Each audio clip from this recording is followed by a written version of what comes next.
Welcome to the Green Room on Casting Workbook. I'm Natasha Gargiulo. Nicholas Galitzine and Taylor Zakhar Perez star in the LGBTQ plus romantic comedy Red, White, and Royal Blue. Directed by Matthew Lopez, the film is the adapted version from Casey McQuiston's 2019 novel. Here are the stars of the film to share how they prepared for the role. How did I prepare to play Alex? I watched a lot of West Wing.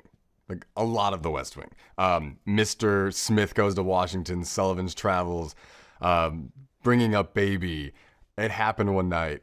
A lot of old Hollywood. Initially read the script, I thought it was incredibly charming. I thought that there was a lightness to it, but definitely a multi-dimensionalism to Hendry that was particularly fascinating. I find the notion of playing someone who is very trapped by circumstance and their upbringing to be very interesting to play as an actor. Working with Nick has been excellent.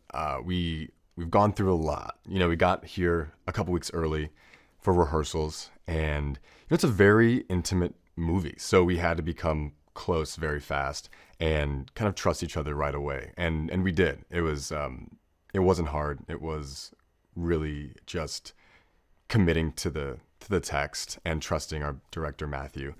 And it's great working with him because I think we have a really good banter on and off screen, which helps our characters when we are acting together. It's been such a joy working with Taylor, and I really couldn't imagine anyone better suited to play Alex. I think the most important thing in casting Alex was to find someone who could really go tete-a-tete with me and with Hendry.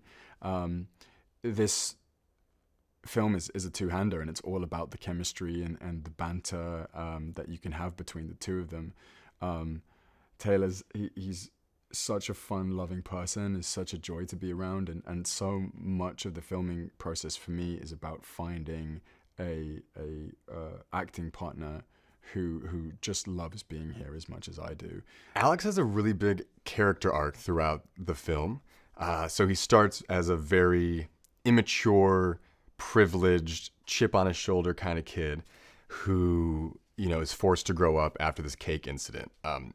And it's really nice to watch him grow throughout, the 2 hours or so that we get to watch Hendry and Alex be together. Hendry is very much the catalyst, I think, in a lot of ways. 2/3 of the movie is told from Alex's perspective, and a third is told from Henry's.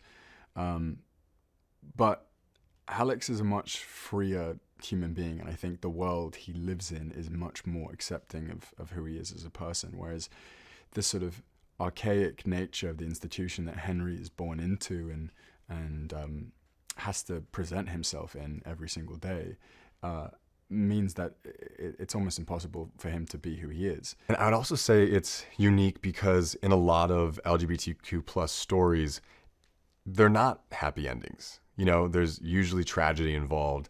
And I think that this film kind of subverts that in a way where we think all is lost. But then by the end, we're rooting for these two guys to be together and to be kind of like the poster men for what the world can be.